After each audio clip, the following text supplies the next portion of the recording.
नमस्कार।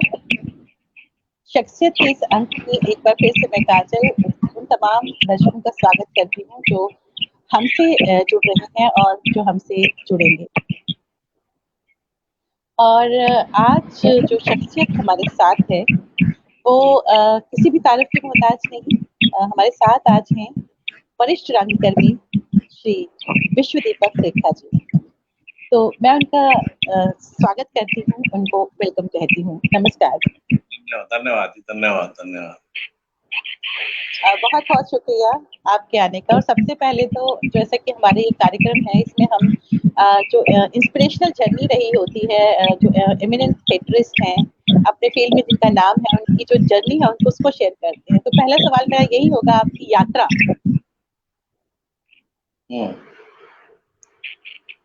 यात्रा मेरी जी जी, आपकी यात्रा कैसे, आपकी यात्रा, आपकी जर्नी के बारे में बात करते हैं। बिल्कुल करिए, बिल्कुल पूछिए पूछिए जो तो आपकी जो जर्नी रही है रंगकर्म की, थिएटर की, उसके बारे में हम कैसे स्टार्ट हुआ, आपको किस तरह के चैलेंजेस फेस करने पड़े? मैं क्या है कि मैं जब स्कूल लाइफ में तो मैंने कुछ नहीं किया थिएटर में क्या किसी चीज में कुछ नहीं किया। स्कूल में तो मैं बिल्कुल ही वो एक जैसे कि इंट्रोवर्ट सा बच्चा था। मैं किसी एक्टिविटी में नहीं था। The day I joined college, जैसे कहते हैं जाती हवा लग जाती है, तो मुझे कॉलेज में जाती हवा लग गई। तो गुड़गांव गवर्नमेंट कॉलेज में पढ़ता था मैं। तो वो कॉलेज अगर आपने सुना हो महरौली रोड पे ना, अब वो गर्ल्स कॉलेज है, पहले वो कोएड कॉलेज था। जी। और जब हम लोग डीएवी स्कूल के पढ़े हुए, तो डीएवी स्कूल में पूरा अनुशासन था। अब यहाँ जाके देखा ही को एजुकेशन है, और वहाँ पे 1500 लड़के हैं, 1500 लड़कियां हैं, ऐसा माहौल। मेरे तो बंदे को तो हवा लगी और मैं तो ऐसा पागल हुआ कि पूछो मत। तो शुरुआत मेरी कैसे हुई कि मैं कॉलेज में जाके ना बड़ा ही, जिसे कहते हैं ना, एक बड़ा ही शरारती, नोटोरियस तो नहीं कह सकते, नॉटी कह सकते हैं। सो मैं वो बिल्कुल लाइफ को, जैसे लाइफ एक नया ही वो चेंज आई एकदम से। तो आई बिकेम वेरी शरारते हैं। तो मैं कभी किसी पेड़ पे चढ़ जाता, कभी बिल्डिंग से कूद गया, कभी किसी को छेड़ दिया, कभी किसी को गप मार ली। तो that way I was very active. और हर किसी की नजर में आता है यार ये लड़का कौन है, नया नया आया कॉलेज में, बकवास करता है। तो मुझे जैसे आजकल हम करते हैं, हमें काम ढूंढते रहते हैं कि हमें अच्छा आर्टिस्ट मिल जाए अपने प्ले के लिए, नाटक के लिए। तो ऐसे वो जो पुराने ग्रुप वाले थे, उन लोगों को लगा कि यार ये लड़का बड़ा चुस्ता है, बुलाओ इसको, कौन है, इसको नाटक में लेते हैं। तो पुराने ग्रुप वाले थे, तो उन्होंने पिछले साल किया था नाटक शंकु। तो और नाटक फेस्टिवल में जैसे होते हैं, तो मेरे पास आए, मुझे बुलाया, उन्होंने बोला तू क्या क्या नाम है तेरा? मैं ये नाम है। कौन सी क्लास में? मैं कह जी प्रेप में हूँ। अच्छा, तो नाटक करेगा? आज ही करूंगा। तो मुझे पकड़ के ले गए सिलेक्शन के लिए। तो डायरेक्टर हमारे ना दिल्ली से आया करते थे, उनका नाम था अनिल सहगल। वो दूरदर्शन बड़े अच्छे आर्टिस्ट थे। तो वो आए, और लकीली वो जो उन्होंने नाटक था पीएल देश पांडे का, बेचारा भगवान के मोए उबारों के नाम। तो वो नाटक उन्होंने करवाया। उसमें एक फिल्म प्रोड्यूसर डायरेक्टर है जो घर से भाग जाता है और बाद में बन जाता है। तो कैरेक्टर मेरे को दिया उन्होंने। चांस की बात है कि उसमें वो नाटक हमारा उस वक्त ना पंजाब यूनिवर्सिटी, खाली नहीं, सारा हरियाणा पंजाब एक ही यूनिवर्सिटी थी, पंजाब यूनिवर्सिटी। जी जी। सारी पंजाब यूनिवर्सिटी में हमारा जो वो नाटक था, हमें सबको मिले। हमें बड़ा ही कॉलेज में आदर मान मिला, जगह जगह जहां भी गए हमारा नाटक फर्स्ट आया। तो पहला ही नाटक मेरा इतना कामयाब हो गया, लगा कि यार ये तो ये वाली लाइफ है। हमारे पूछ रहे हैं, और प्रिंसिपल भी बच्चे भी। तो वो जो चीज निकल आई ना, बस नाटक की शुरुआत जो है वो वहां से। जी। तो फिर ये सिलसिला आपका चलता रहा, नाटकों का जो आपका सिलसिला वो चलता रहा। उसमें ये ना कि वो जैसे यूथ फेस्टिवल वगैरह में पार्टिसिपेट करता रहा हर बारी में। फिर अगले अगले साल जो प्ले किया हमने, बोधायन का प्ले था, भगवत अज्जू की, हम वो किया। तो उसमें क्या था कि इंडिविजुअली मेरा बेस्ट एक्टर का अवार्ड आ गया। और फिर मोहन राकेश का कुकर मुझसे किया। तो करते करते करते करते एक लाइन मिल गई हमें, और वो लाइन हमें लगी कि इंस्पायरिंग सी कि यार ये लाइन अच्छी है, कि इसमें ना जैसे जैसे बात बड़ी नहीं है, छोटे लेवल पे, तो छोटे लेवल पे स्टार्टअप जैसे भी बात होती है, तो कॉलेज में सब बच्चे लाइक क्या करते हैं, कुछ किसी का मन करता है भाई, मैं हम कहीं भी जाते हैं तो लोगों को मन करता है इनसे बातें करें, गप्पे मारे, तो लोग हमें घेरे रहा करते थे। तो वो चीज ऐसी शुरू शुरू में आती कि लगा कि यार ये लाइन ठीक है, तो तभी मन बना दिया था कि जो है थिएटर को करना है, थिएटर को नहीं छोड़ना। वो करते करते करते करते आज ये देख लो कि ये मैंने पहला नाटक किया था 1970 में, 50 साल जी। हो गए, अभी भी जर्नी चल रही है। तो परमात्मा की दया से निकल गई जिंदगी ठीक ठाक सी, और थिएटर की शुरुआत मेरी वहां से हुई। तो इस जर्नी में आपके जो इंटरेस्टिंग जो आपके इंसिडेंट्स रहे हैं, इंटरेस्टिंग आपको जो अनुभव रहे हैं, वो चाहूंगी कि आप हमसे जरूर शेयर करें। ऐसा जी, थिएटर से जो कंसर्न है, मैं वो 2 दिन उन्हीं की बात करूंगा, मैं जो थिएटर से जी कंसर्न जी है जी लाइफ जी में। बिल्कुल। कई मौके ऐसे आते थिएटर हैं से, थिएटर जहाँ से, थिएटर से। जहाँ आदमी लगता है आदमी को कि यार ये, भाई मैंने तो नहीं सोचा था कि मैं, भाई ये भी मेरे साथ हो जाएगा। तो 2-3 इंसिडेंट ऐसी है। एक तो कि मैं एमए की, मैंने उसकी बीए करके एमए की इंग्लिश में, उसके बाद मुझे किसी ने गाइड किया कि चंडीगढ़ में इंडियन थिएटर डिपार्टमेंट है, वहाँ बलवंत गार्गी डायरेक्टर है, तो 1 साल का डिप्लोमा है थिएटर का, तो तू वो जी कर ले, you can go to Bombay and all that, जो भी है वो हो सकता है। तो खैर एनीवे, मतलब ये पता लगा कि बलवंत गार्गी जी है, और वहाँ पे आसान नहीं है एडमिशन लेना, कि वो बड़ा टफ कंपटीशन भी टफ होता है, भी वो बड़ा कैच कर सिफारिश नहीं मानते बिल्कुल भी, और जब तक उनको खुद की सेटिस्फेक्शन ना हो वो नहीं करते। खैर लेकिन हम लोगों ने अप्लाई किया मैंने, तो 150 लोग लड़के लड़कियां थे वहाँ पे एडमिशन के लिए आए हुए। तो उन्होंने पहले कहा कि जो तुम 4 साल पढ़ाए हो वो करके दिखाओ, वो किया हमने। फिर उन्होंने स्क्रिप्ट दी, बोला भी ये करके दिखाओ, फिर वो तैयार करके वो की। फिर उसके बाद उन्होंने सिचुएशन दे दी, इम्प्रोवाइजेशन करके दिखाओ। तो 3-4 हमारे टेस्ट हुए, और अल्टीमेटली शाम को लिस्ट लगी, उन 150 में से 8 लड़के लड़कियां सेलेक्ट हुए, और मेरा भी सिलेक्शन उसमें हो गया। तो क्या हुआ कि ये एक बड़ी मेरे लिए बहुत अजीब बात थी कि मैं नहीं सोचा था कि मैं इस लेवल पे भाई बलवंत गार्गी सिलेक्शन करना और छोटी बात नहीं है। और आपको बताऊं, तो आप मिस्टर युवराज शर्मा हैं, आज एनएसडी, उन्होंने बाद में एनएसडी करी और गुड़गांव में रहते हैं आजकल। ही वाज माय बैच, उसी बैच में ओह ग्रेट। उनका सिलेक्शन भी हुआ था। तो मैं बड़ा खुश खुश घर आया, घर आके मैंने अपने पेरेंट्स को बताया जी मेरा एडमिशन हो गया है। बोले किस चीज में? मैंने कहा जी ऐसे ऐसे।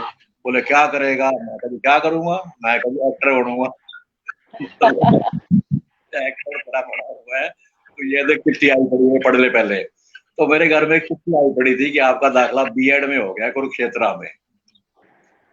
आई belong to a family of teachers. मेरे फादर, ग्रैंडफादर, अंकल, ताता, चाचा सारे टीचर थे, तो उन्होंने मेरे को टीचर बना दिया, मेरी वो छुड़वा दी और मेरे को बीएड में एडमिशन करवा के मुझे उन्होंने एमए इंग्लिश बीएड करा के आई बिकेम ए टीचर।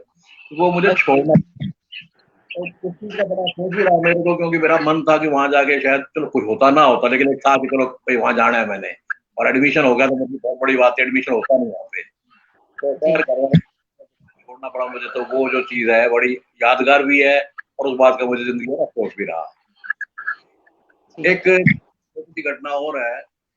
एक हमारे रोहतक से ना एक एनएसडी में थे, वो पास आउट थे, मिस्टर कमल चोपड़ा। जी जी ये बात है कोई 77-8, ऐसे 7-8 के आसपास की बात होगी। तो मैं उन दिनों का, हाँ, जी जी जी जी पहले मैं 2 साल टीचर रहा, फिर उसके बाद मैं न्यू इंडिया इंश्योरेंस कंपनी है, उसमें मेरी सिलेक्शन जी ऐसे कुछ वहाँ ज्वाइन कर गया, तो रोहतक में रहा करता।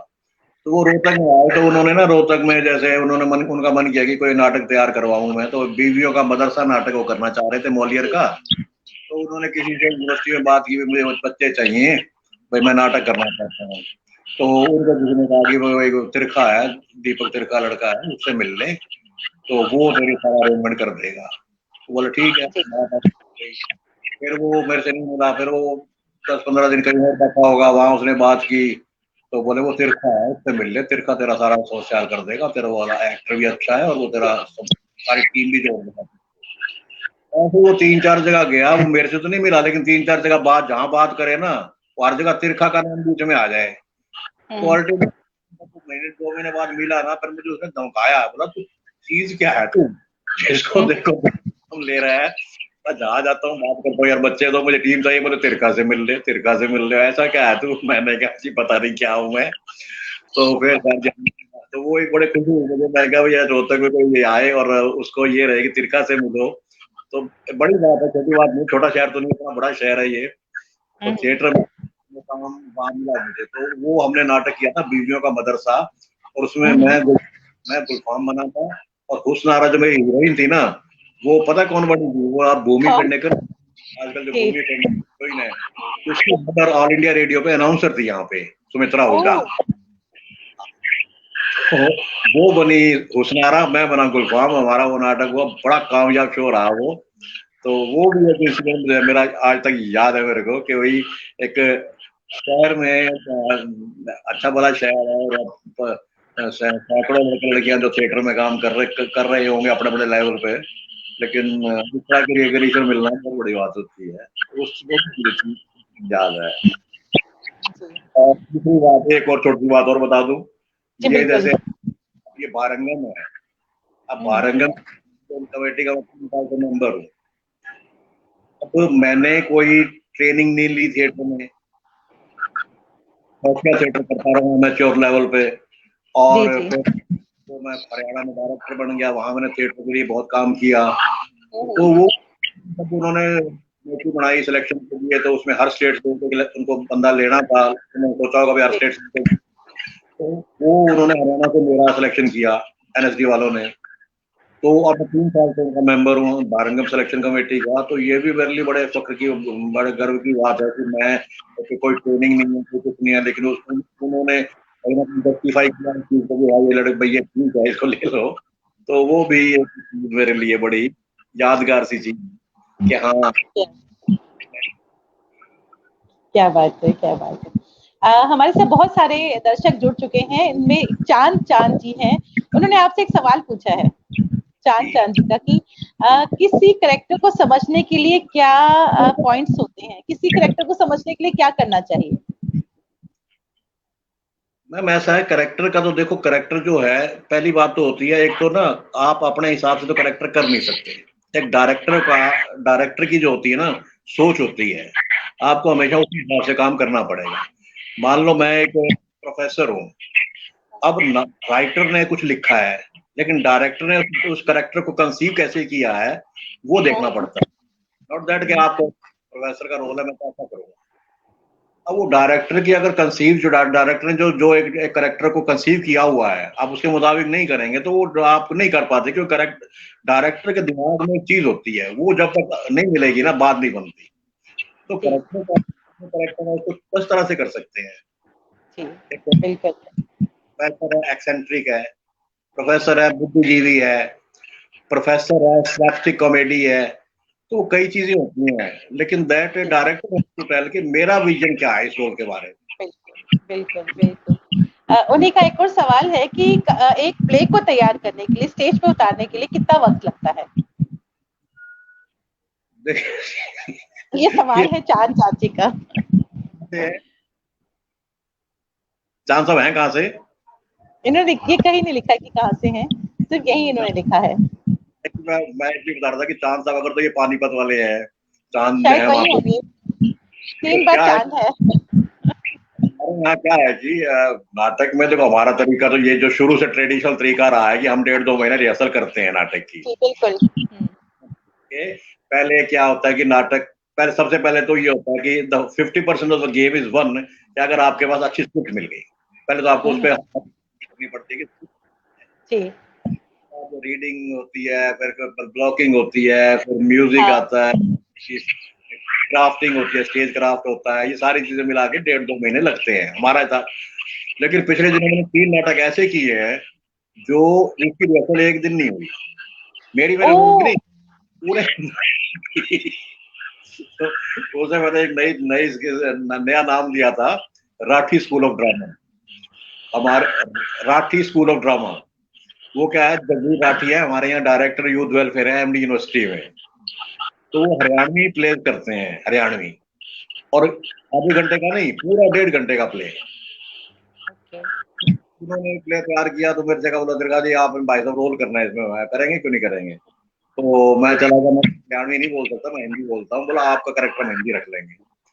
आप मानोगे नहीं कि उस नाटक की एक दिन रिहर्सल नहीं हुई, एक दिन रिहर्सल की उन्होंने, बुला लिया, बोला देखो भाई साहब ऐसा है कि आप आओगे तो ये ऐसे ऐसे बोलेगा, फिर आपने ये जवाब देना है, फिर उसके बाद ये होगा, फिर मैं आऊंगा, मैं ये बोलूंगा, मतलब ऐसे ही बातें आपस में इम्प्रोवाइज होती रही। और next day stage, next stage क्या बात। कमाल का नाटक हुआ। ऐसे उन्होंने 3 नाटक किए, तो मैंने उसे कहा, मैं कहा भाई ये दुनिया तो करक्टियन नाटक और चेकअप के नाटक और पता नहीं क्या क्या करते रहते हैं, तेरा जो है राठी स्कूल ऑफ ड्रामा जो है दैट इज द बेस्ट। तो वो अपने तरीके होते हैं, लेकिन हाँ 2-1 महीने तो लगते हैं नाटक में, इससे कम में नाटक मेरे हिसाब से तो नहीं होता। बाकी नहीं हो पाता, नहीं हो पाता, नहीं हो पाता। एक और सब सवाल है, क्या प्ले के लिए कोई करेक्टर टफ लगा है आपको कभी? टफ तो नहीं लगा जी, टफ तो नहीं लगा। कारण ये है कि ये जो बीवियों का मदरसा ही है, अब इसमें जो गुलफाम का रोल है, अच्छा रोल है, तो पूरे प्ले में है, और इसमें मतलब पूरे न्यूएंसेस हैं एक्टिंग के, पूरे स्कोप है। और फिर मैंने एक प्ले था वो त्रिशंकु, त्रिशंकु में युवक का किया था मैंने। फिर एक प्ले था हमारा अबला जीवन हाय तुम्हारी यही कहानी, शरद जोशी का था। एक था गधा अलाहाबाद खां, वो भी किया था। तो मतलब करेक्टर मुझे ऐसा टफ तो कोई लगा नहीं, क्योंकि शुरू से करता रहा हूँ, तो मुझे खैर ऐसा, अब मैं ज्यादा घमंड नहीं करता, लेकिन ये है कि मुझे ऐसी दिक्कत कोई आई नहीं, क्योंकि ये 76 से मैं थिएटर, ये आपके रेडियो नाटक भी कर रहा हूँ। जी, जी, तो नाटक जो है 76 में मैंने ऑडिशन पास किया था, करते करते भी हाई हो गया। तो अरे यहाँ वाह! मैंने नाटक मैंने किए होंगे यहाँ पे, वो हमारे मित्रा हुड्डा गुप्ता थे, है ना, देवी गुप्ता थे, थिएटर के थे। तो हुँ, हुँ। वो रेडियो की टेक्निक अलग है, स्टेज की अलग है। तो हमें रेडियो का भी टेक्निक अपना समझा दी कि भाई ये ऐसे ऐसे करना है, आपने सिर्फ आवाज से खेलना है, हुँ, हुँ। स्प्रिंग से किस तरह से खेलना है। तो वो चीजें धीरे धीरे सीख गए थे। तो ऐसा तो मुझे कोई दिक्कत आई नहीं, बल्कि अपना जो प्ले है, एक गधे की बारात, शायद आपने सुना भी होगा, एक जी, जी, नाटक है ना, बिल्कुल, गधे की बिल्कुल। बारात, वो मैं उसके 3 शोज करता हूँ, और एक शो तो मैं पाकिस्तान भी करके आया था। वाह! क्या बात है, तो वो क्या बात है। उसमें तकरीबन जो करेक्टर नहीं आता वो मैं करता हूँ, तो डायरेक्ट मैंने किया था। जो करेक्टर नहीं आता वो मैं करता हूँ। अब करते करते इतना हो गया है कि अब कोई सा करेक्टर करना हो कब खड़े हो जाते हैं हम करने के लिए। हुँ, हुँ। तो ऐसा कभी मुझे यूं तो नहीं लगा कि भाई हाँ, अब तो करना होता है। अगर आज मैं चाहूँ कि कोई बड़ा करेक्टर करना चाहूँ स्टेज शो पे, तो हुँ, हुँ। याद करने तो है ही दिक्कत, और पहले तो नहीं लगा, कोई दिक्कत नहीं। अभी आप जैसे कह रहे हैं कि आपको कोई भी टफ नहीं लगा, लेकिन कॉमेडी करना बहुत टफ है, आप क्या कहेंगे? एक्चुअली जॉनर की बात है मैडम, अब जैसे हमारा शुरू से ना कॉमेडी जॉनर ही रहा है। हमने जो था ना बेचारा भगवान जो प्ले था दैट वाज ए कॉमेडी। अच्छा ये जो है भास का भगवत अज्जू की हम, ये भी कॉमेडी थी। कुकर मुत्ते था, रियलिस्टिक प्ले था, उन दिनों को मोहन राकेश ने लिखा था। फिर उसके बाद बकरी हुआ, रस गंदर हुआ, एक था गधा अलादाद खां हुआ। बाकी इतिहास जो है वो खैर कॉमेडी नहीं था। फिर उसके बाद ये कबू की बारात हो गया, सैया भाई कोतवाल हो गया, तकरीबन तकरीबन वो सारे कॉमेडी प्ले ही हैं। तो नहीं, कोई ऐसी बात नहीं, मतलब है कॉमेडी, कॉमेडी की जो टाइमिंग होती है ना कॉमेडी की, वो बड़ी मुश्किल। जब तक टाइमिंग ना हो कॉमेडी कोई नहीं कर सकता। लेकिन वो है कि हम लोग शुरू से जॉनर यही रहा, तो ठीक ही है, निकल गई ठीक ठाक से जिंदगी। कोई खास दिक्कत मुझे हुई नहीं। आपने गधे की बारात के बहुत सारे शोज़ किए हैं ऑल ओवर इंडिया में, इंडिया से बाहर भी किए। कोई ऐसा अनुभव जो आप हमसे शेयर करना चाहें, हमारे दर्शकों से शेयर करना चाहें?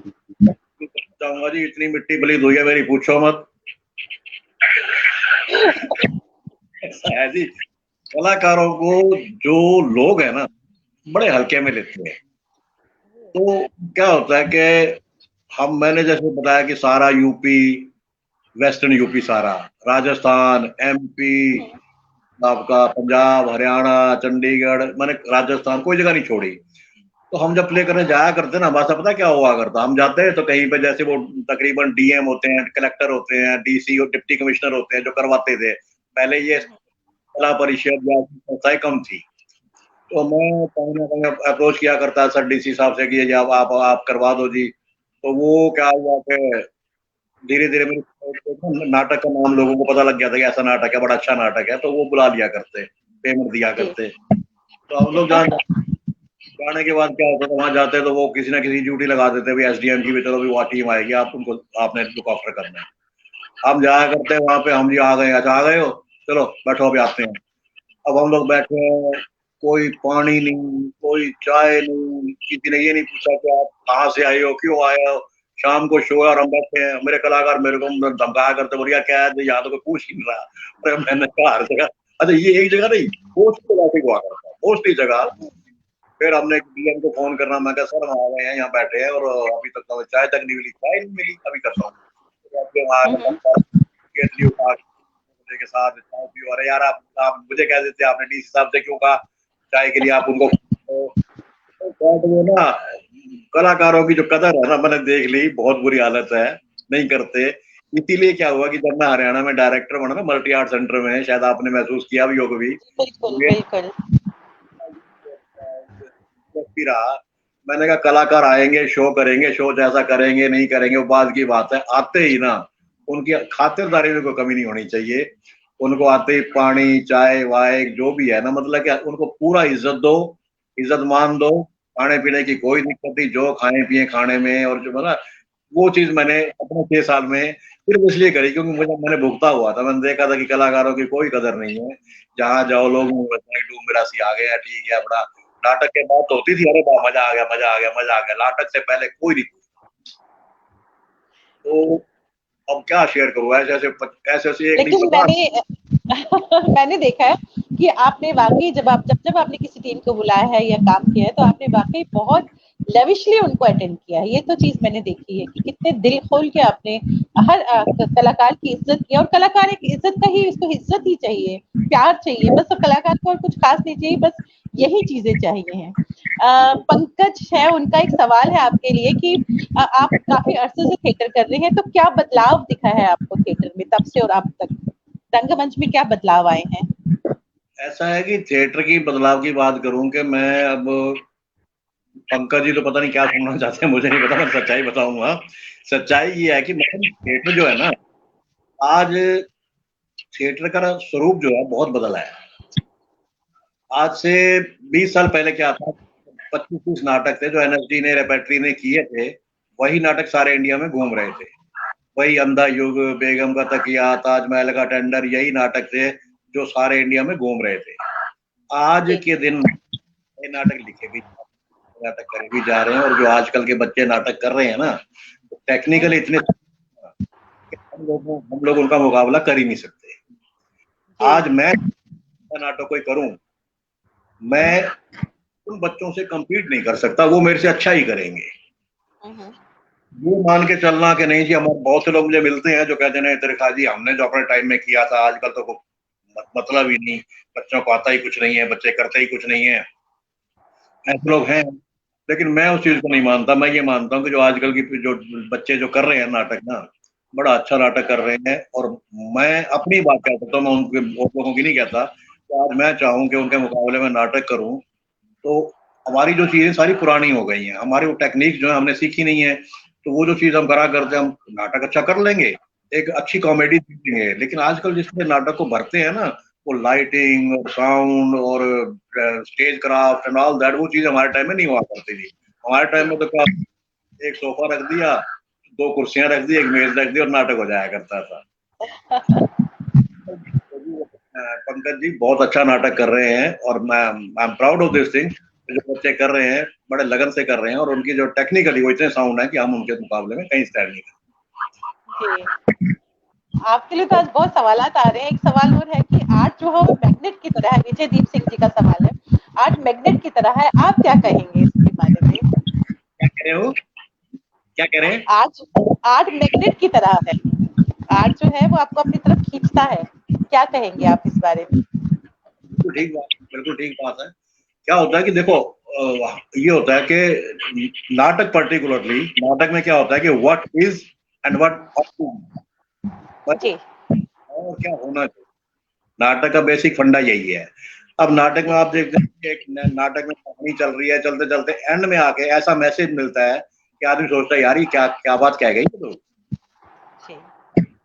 एक मैग्नेट वाली बात भी आ गई ना कि आपको नाटक के एंड में अगर नाटक इंटरेस्टिंग आप देख रहे हैं और एंड में जो कैथार्सिस आता है वहां पे आपको ऐसा लगता है कि यार इतनी बड़ी बात ये लोग कह गए, वाकई ऐसा होना चाहिए। ठीक है, समाज में ऐसा होता नहीं है, लेकिन वो एक रास्ता तो दिखाते हैं, एक दशा क्या है और क्या होना चाहिए, ये बात बेसिकली। और उसके अट्रैक्शन की बात ये है, मैग्नेट की बात ये है कि मैंने बताया कि मैंने पहला नाटक किया था तो मैग्नेट ही था कि मेरे लिए, कि उसके बाद वो चिपका रहा नाटक से, क्योंकि मुझे जो जो जो एक प्यार मिला लोगों का, जो मुझे उनको जो मुझे, जैसे मैं कहीं जाया करता तो चार चार मेरे पास आके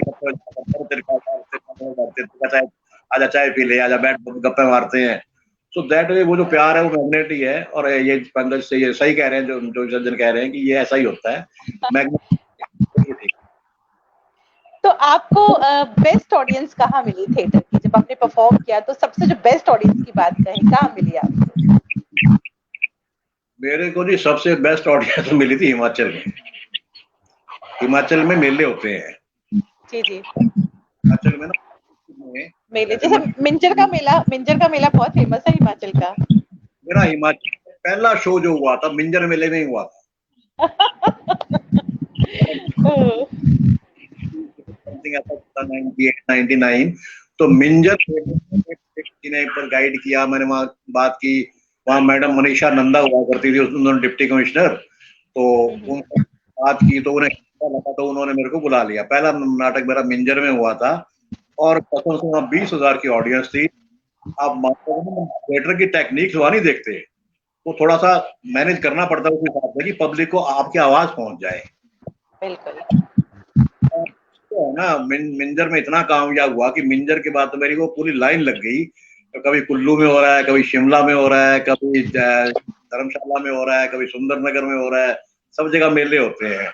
तो 3-4 साल के अंदर अंदर मैंने वो सारे मेले कवर करके ना, ऊना, हमीरपुर, धर्मशाला, पालमपुर, कांगड़ा, तो दैट वे वहां की जो ऑडियंस थी ना, 20-20, 30-30 हजार की ऑडियंस हुआ करती और पूरा एंजॉय करती, क्योंकि उनके लिए ना एनुअल इवेंट है वो, तो साल में एक बार होता है और वहां आके उन लोगों को बड़ा अच्छा लगता है। और अगर हंसी मजाक की, हमारा मेरा जो नाटक है ना कॉमेडी है, तो हंसी मजाक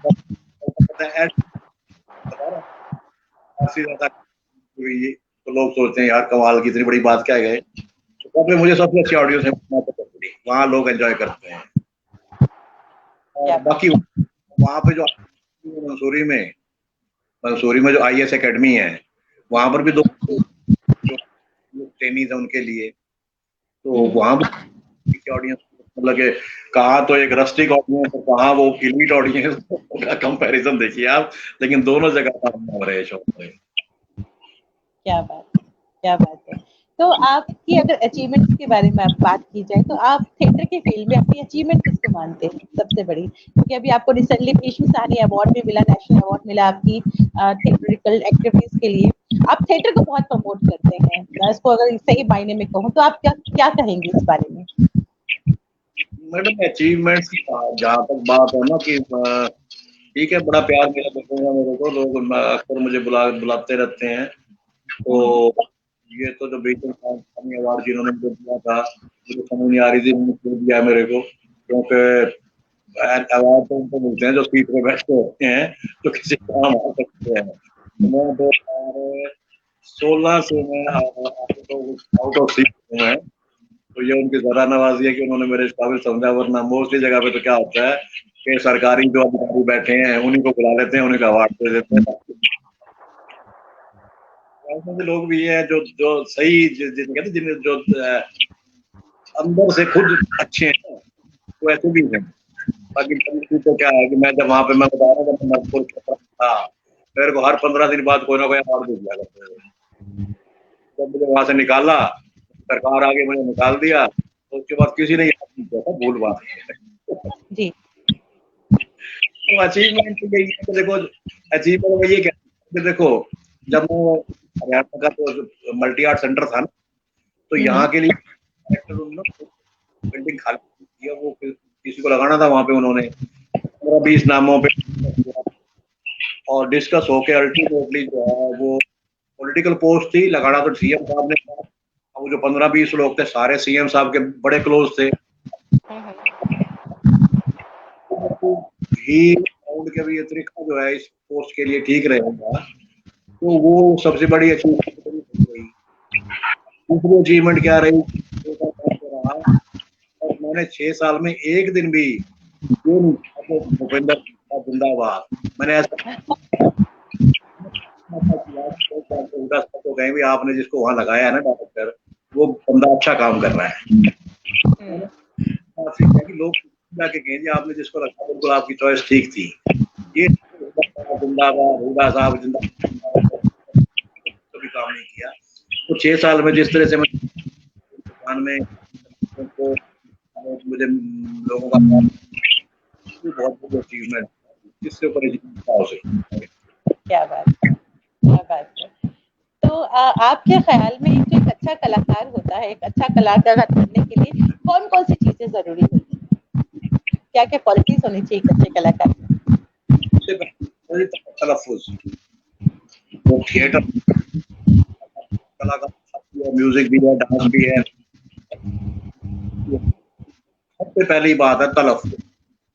हमारे हरियाणा में बड़ी प्रॉब्लम है, साको शार जाक जो है वो बहुत बड़ी प्रॉब्लम है और उसको करना बड़ा मुश्किल है।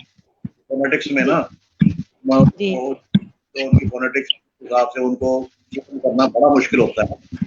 तो मैं बड़ी बात तो ये होती है, तो ठीक है एक बात। सेकेंडली ना जो फैजस होता है कि आप मान लो करते भूल गए तो आपको अगर रहेगा तो आप डाल देंगे। तीसरी बात यह है कि आपके जो बॉडी रिफ्लेक्शन स्टेज के लिए आपको भी बहुत देखा कि वो बोलते हैं तो हाथ जो है ना तो बड़े जरूरी आ रहे हैं। आदमी को थोड़ा सा है बाकी हाँ एक चीज है कि आपको डाउन टू अर्थ ऐसे आदमी जब हो जाते हैं तो लोग घमंड करते हैं ना तो वो जाएंगे लेकिन मार खाएंगे। कलाकारी मेरा अपना बहुत जरूरी है, बहुत जरूरी है। आपने रेडियो भी किया है, आपने स्टेज भी किया है, आपने कुछ फिल्में भी की हैं, तो तीनों में आपको सबसे मुश्किल क्या लगा? सबसे मुश्किल आपको कौन सा फील लगा? थिएटर, फिल्म या रेडियो? टीवी भी आपने किया है, तो मुश्किल क्या लगा? रेडियो कंपैरिजन है ना, रेडियो है ना सबसे मुश्किल है मेरे हिसाब से। रेडियो में मैंने कभी 2-2.5 साल तक किया वो भी किया मैंने, में भी थोड़ी बहुत किया मैंने। तो मुझे लगता है कि से काम लेना है ना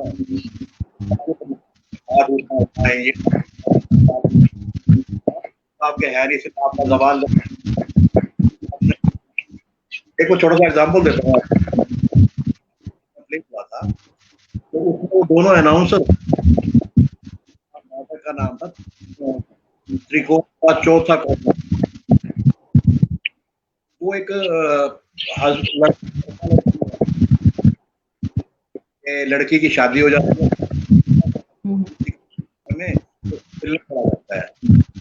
तो चला जाता है और वो अभी जैसे जाग जाती है और फिर लड़की गई और राजा बजाते जो तो खेले थे ना 500 से कमाल की एक्टिंग थी। हर आदमी ने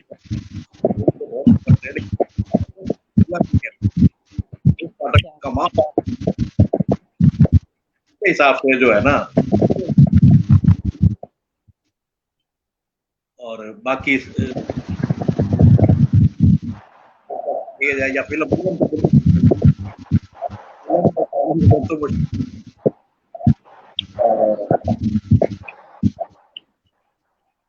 तो फिल्म और टेलीविजन तेज भी मुश्किल है, लेकिन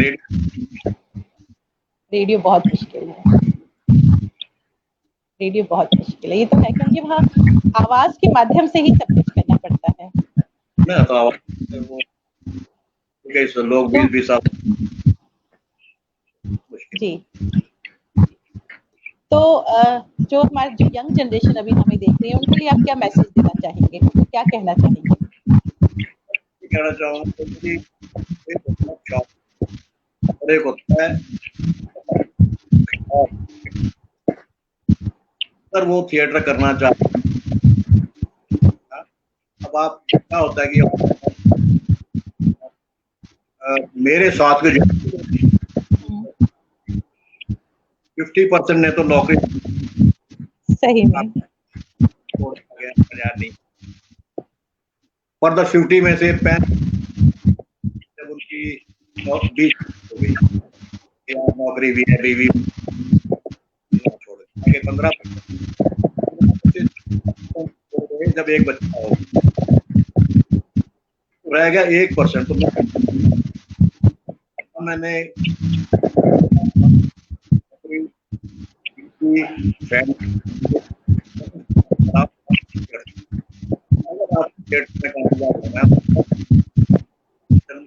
फैशन के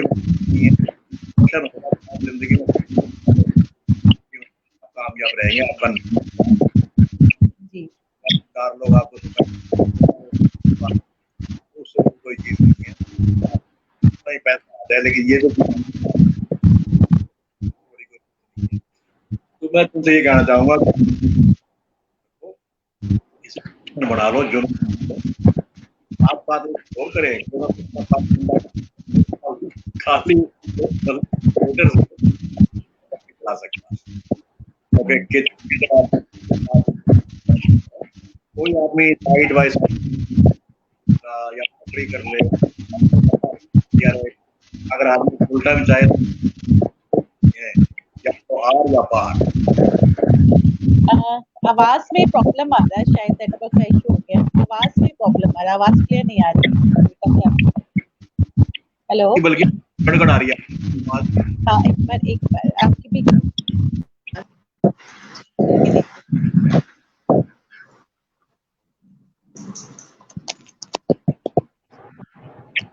क्लियर नहीं आ रही है आवाज, वो गड़गड़ आ रही है। अभी भी आ रही है, शायद नेटवर्क का इशू है, आज मौसम भी सही नहीं है ना। अब नहीं, अब ठीक है, अब नहीं आ रही आवाज, आ रही है? आ रही है, नहीं आ रहा है, गड़बड़ आ रहा है। आवाज आपकी सही, अब सही आई है आवाज। हाँ वही ना, वो आपके कुछ उसमें प्रॉब्लम थी, कुछ पहले मेरे को भी आ रही थी, काफी आ रही थी आवाज, गड़बड़ थी। शायद ये मौसम की वजह से भी है। कुछ और कहना चाहेंगे आप यंग जनरेशन के लिए? बस मैंने बताया ना कि उनको पैशन रखें और साथ साथ कोई काम करते रहें, क्योंकि खाली थिएटर से घर चलाना बड़ा मुश्किल है। या तो आदमी इतना चालू हो कि वो अपनी जो है ऐसे कल्चरल मिनिस्ट्री की जो ग्रांटें लेने उसको आती हों, फिर को नहीं आती ना, तो वो कोई काम धंधा कर लें, कोई छोटी मोटी दुकान कर लें, कोई नौकरी कर लें, अपने बच्चों को पहले देखें। क्योंकि जब आपका बच्चा कहता है ना कि मुझे ये मोबाइल लेना है और आप सोचते हो कि यार मैं लेके दूं, उससे बड़ी दुख वाली या दिल पे जो जब चोट लगती है ना, उससे बड़ी कोई नहीं होती। सो इतना बच्चों को भी पूरी सहूलतें मिले और साथ साथ आप थिएटर भी करते रहो, तभी कामयाबी है, अदरवाइज कुछ नहीं होता है। बिल्कुल सही कहा आपने, बहुत सही कहा। और त्रिखा जी, बहुत बहुत शुक्रिया, आप हमसे हमारे इस प्रोग्राम में आए और आपने इतनी इंस्पिरेशनल जर्नी शेयर की हमारे दर्शकों के साथ। आपका बहुत बहुत थैंक यू, और सभी देखने वालों को भी मैं थैंक यू कहती हूँ जो हमारे साथ जुड़े हैं। बहुत बहुत शुक्रिया। Thank you.